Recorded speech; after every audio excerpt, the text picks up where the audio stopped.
The last transmission. The red warning lights cast eerie shadows across the command center of New Horizon Colony as Administrator Sarah Chen stared at the dead communication array. For 93 days, not a single message had reached them from Earth or any other human settlement.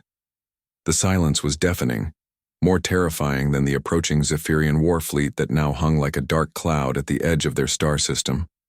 "Ma'am, we're down to 18% power reserves," Chief Engineer Marcus Rodriguez reported, his weathered face grim with exhaustion.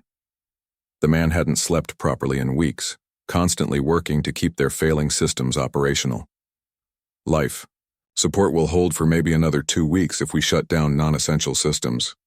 Sarah nodded, trying to project confidence she didn't feel. Outside the reinforced windows of the command center, she could see the sprawling mining complex that had been home to 15,000 colonists for the past 12 years. Kepler 442b wasn't paradise, but it had been their paradise.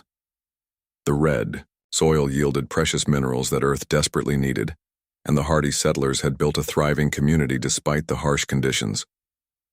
Now, it all hung in the balance. "What about the evacuation shuttles?" Sarah asked, though she already knew the answer. Marcus shook his head. "The Zephyrians took out our orbital platform on day 1. Even if we could get the shuttles airborne, they'd be sitting ducks. We'd need a miracle to punch through their blockade."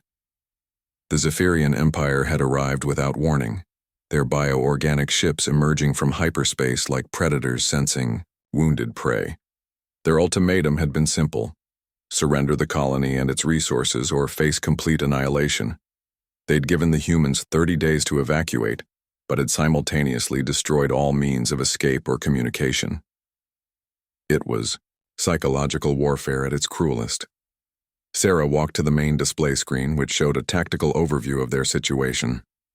12 Zephyrian vessels, each one larger than anything in the human fleet, maintained a perfect blockade around their world.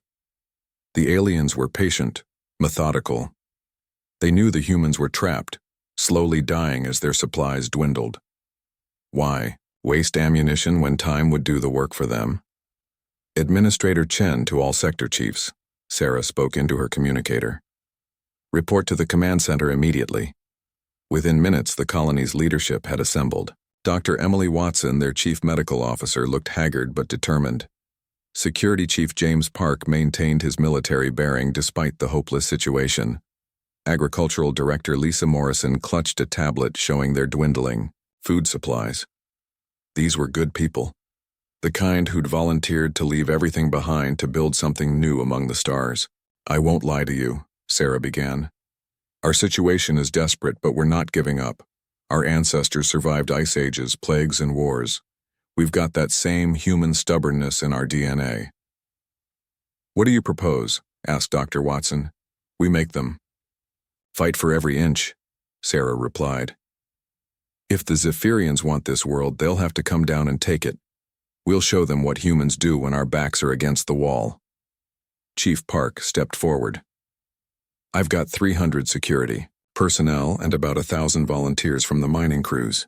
We've been converting industrial equipment into weapons. It's not much against their technology, but we'll make them pay." "The underground tunnels," added Marcus. "We've got hundreds of kilometers of mining shafts. We could hold out for months, down there maybe longer." Sarah felt a surge of pride. These people refused to break, even facing certain death. It was the same spirit that had driven humanity to reach for the stars in the first place. The weight of silence as the hours passed, Sarah found herself alone in her office, staring at a photograph of her daughter back on Earth. Emma would be 16 now, probably preparing for her university entrance exams. Sarah had promised to return for her graduation, a promise that now seemed impossible to keep. The communication console chirped softly, and for a moment, hope flared in Sarah's chest. But it was only an internal message from the agricultural sector reporting another failed harvest. The Zephyrian blockade had disrupted the planet's weather patterns, causing crop failures across the colony. "We should have heard something by now," she whispered to the empty room. Earth had promised that no human settlement would ever be abandoned. that the colonies were all part of one great family scattered across the galaxy. But Earth was thousands of light-years away, and the Zephyrian Empire controlled multiple star systems between here and home. Marcus entered without knocking, a privilege earned through years of friendship and shared hardship. "The kids are asking questions," he said quietly. "They want to know when the rescue ships are coming." Sarah closed her eyes.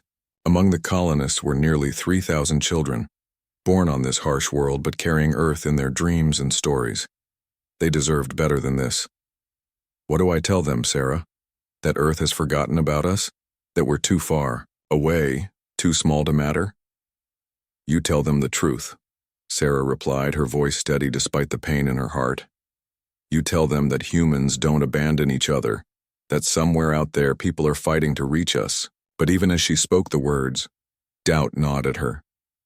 3 months of silence. No response to their distress signals. No sign that anyone in the galaxy even knew they existed. Echoes of home that evening.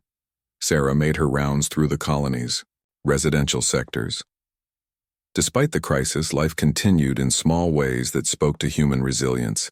In Sector 7, she found a group of children playing a modified version of soccer using magnetic boots and a low-gravity ball. Their laughter echoed through the corridors, a sound more precious than any mineral they'd ever mined. In the communal dining hall, families gathered for what might be their last meals together. Conversation was subdued, but not despairing. People shared stories of Earth, of blue skies and green forests that most of the children had never seen, but somehow remembered in their genetic memory. Administrator Chen called out an elderly man named Thomas Wheeler. He'd been among the first colonists, helping to build the initial habitats with his own hands. "My granddaughter asked me something today that I couldn't answer." Sarah sat beside him, noting the deep lines of worry etched into his face. "She wanted to know if the stars would remember us after we're gone," Thomas continued. "If someone, somewhere, would know that we tried to build something good out here." Sarah felt tears threatening but pushed them back. "What did you tell her?" "I told her that humans have a way of making themselves known to the universe, that we leave marks that can't be erased." Thomas smiled sadly. "I hope I wasn't lying." Before Sarah could respond, the colony's emergency alarm began to sound, not the slow, rhythmic tone that meant system failure, but the sharp, urgent blast that meant imminent danger. The final hour, Sarah raced back to the command center, her heart pounding. Marcus was already at the sensor station, his face pale with disbelief. "The Zephyrians are moving," he reported. "All 12 ships are breaking orbit and forming an attack formation." On the main screen, the alien vessels descended like birds of prey, their bioorganic hulls pulsed with bioluminescent patterns that seemed almost hypnotic. These weren't machines of war, but living creatures bred for destruction. "Time to impact?" Sarah asked. 6 hours at their current approach speed," replied Chief Park. "They're taking their time, probably savoring the moment." Sarah activated the colony-wide communication system. "Attention all residents. This is Administrator Chen. The Zephyrian fleet is beginning their final approach. All non-essential personnel should report to the underground shelters immediately. This is not a drill." But even as she spoke, she knew the shelters would only delay the inevitable. The Zephyrians had weapons that could crack planets. Underground bunkers would provide little protection. "Ma'am," Marcus called out, his voice strange. "I'm picking up something unusual on the long-range sensors." Sarah hurried to his station. "What kind of something?" Marcus frowned at his instruments. "Energy signatures at the very edge of our sensor range. It's not matching any known drive system." "Zephyrian reinforcements?" "No, the energy patterns are completely different, almost like—" Marcus paused, his eyes widening. "Like nothing I've ever seen before." For the first time in months, Sarah felt a spark of hope. In the vast darkness of space, something was approaching their forgotten world. Whether friend or foe remained to be seen, but at least they would not die alone and unnoticed. The stars themselves seemed to be holding their breath, waiting to see what would emerge from the cosmic deep to answer humanity's desperate hour of need. Ghosts in the dark. The energy signatures that Marcus had detected grew stronger with each passing hour, but whatever was approaching remained invisible to their optical sensors. The Zephyrian fleet, now only 2 hours from planetary bombardment range, seemed unaware of the mysterious presence at the system's edge. In the underground command bunker, Sarah coordinated the final evacuation of surface installations. Families huddled in reinforced shelters carved from solid rock, while volunteers maintained essential systems until the very last moment. The air recyclers hummed constantly, working overtime to keep the underground complex livable for 15,000 souls. Administrator, called out Dr. Watson from the medical station. We've got children asking if they'll see their pets again, parents wondering if they should tell their families the truth about what's coming. How do I answer them? Sarah had no easy answers. In 2 hours, the Zephyrian bioships would begin their bombardment, turning the surface of their world into molten glass. The underground shelters might buy them days or weeks, but the ending would be the same. Tell them that humans have always been explorers, Sarah said finally, that we came here to touch the stars, and in that, we've already won something the Zephyrians can never understand. Marcus suddenly straightened at his sensor station, his face a mask of disbelief. Sarah, you need to see this. The energy signatures, they're not approaching anymore. What do you mean? They're here, right at the edge of our system, but I still can't get a visual on anything. Marcus's fingers flew over his controls, adjusting sensor frequencies and amplification settings. It's like they're there, but not there at the same time. The Revelation Admiral Elena Vasquez stood on the bridge of the UES Prometheus, flagship of Earth's most classified military unit. Around her, the Guardian fleet maintained perfect formation in the shadow of Kepler 442b's outer asteroid belt. 7 vessels, each one representing humanity's most advanced technology, hung invisible in space thanks to quantum stealth systems that bent light itself around their hulls. Admiral, reported Commander Harrison from the tactical station. Zephyrian, fleet is 2 hours from bombardment range. New Horizon Colony has approximately 14,900 souls in underground shelters. Elena nodded grimly. She'd been tracking the situation at Kepler 442b for 3 months, ever since the Zephyrian blockade had cut off all communication with the colony. The Guardian fleet had been positioned throughout human space for exactly this kind of scenario, but the political situation on Earth had prevented immediate intervention. Ma'am, called out Lieutenant Chen from communications. We're receiving a transmission from Earth Command Priority Alpha. The holographic display activated, showing the weathered face of Admiral Morrison, Elena's former commanding officer, and current head of Human Defense Command. Elena, I know you've been waiting for authorization. The situation has changed. Intelligence reports indicate the Zephyrian Empire is planning to use Kepler 442b as a testing ground for a new type of biological weapon. If successful, they'll deploy it against Earth itself. Elena's jaw tightened. The Guardian fleet had been created after humanity's first contact with hostile alien species. Earth's leaders had learned that in a galaxy full of predators, sometimes, the best defense was remaining hidden while developing overwhelming offensive capabilities. You have full authorization to engage, Morrison continued. Show them why humanity doesn't abandon its own. The transmission ended, leaving the bridge in tense silence. Elena turned to her crew, men and women who'd spent years training for this moment. All ships, this is Admiral Vasquez. Execute Operation Lighthouse. Let's remind the galaxy what happens when you threaten human civilians. The awakening in the New Horizon Colony's command bunker, Marcus stared at his sensors in growing excitement. Sarah, something's happening out there. The energy signatures are changing. Changing how? Getting stronger. Much stronger. And I'm starting to pick up massive gravitational distortions near the Zephyrian fleet. On the surface above them, the 12 Zephyrian bioships continued their steady approach, their living hulls pulsing with anticipation of the coming slaughter. The alien commanders had no reason to expect resistance. Human colonies were known to be lightly defended, relying on Earth's promise of protection that rarely arrived in time. Suddenly, space itself began to ripple around the Zephyrian formation. The quantum stealth fields of the Guardian fleet collapsed simultaneously, revealing 7 massive human warships that dwarfed even the largest Zephyrian vessel. Their hulls were midnight black, absorbing light like hungry voids marked only by the Silver Earth Defense Force insignia that gleamed like stars against the darkness. The lead Zephyrian commander, a creature known as War Singer Krath, felt something alien to his species: fear. In 3 centuries of conquest, he had never seen ships like these. Human vessels were supposed to be crude, primitive things barely capable of interstellar travel. These were something else entirely. Unknown vessels, Krath broadcast on standard frequencies. You are interfering with a legitimate salvage operation. Withdraw immediately, or face destruction. The response came not in words, but in action. Thunder and lightning. The UES Prometheus opened fire first, its main plasma cannon creating a beam of coherent energy that turned space itself into a corridor of blinding light. The beam struck the largest Zephyrian bioship amidships, punching through its living armor like tissue paper and emerging from the other side in a shower of sparks and organic debris.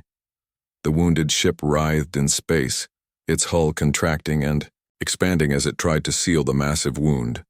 But the damage was too severe, and within moments the great creature went still, becoming just another piece of drifting debris. "Impossible," whispered Krath. "No human weapon should be capable of—" His thought was interrupted as the other Guardian ships opened fire in sequence.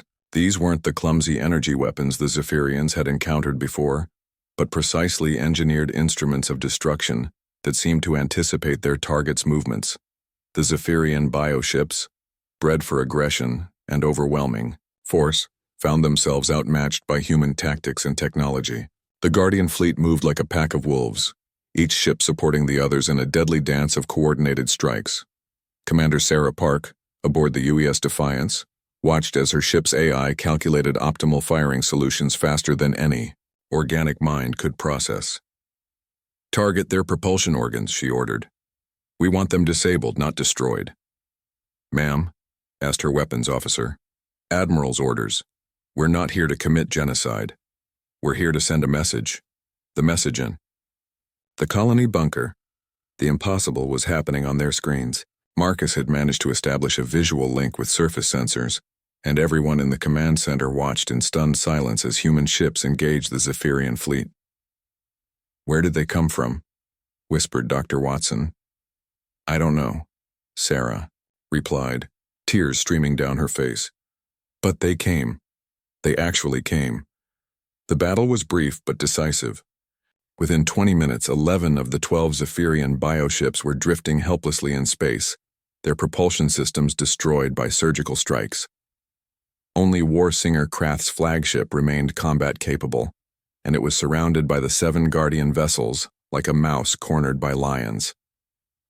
"Zephyrian vessel," came a calm human voice over the communication channels.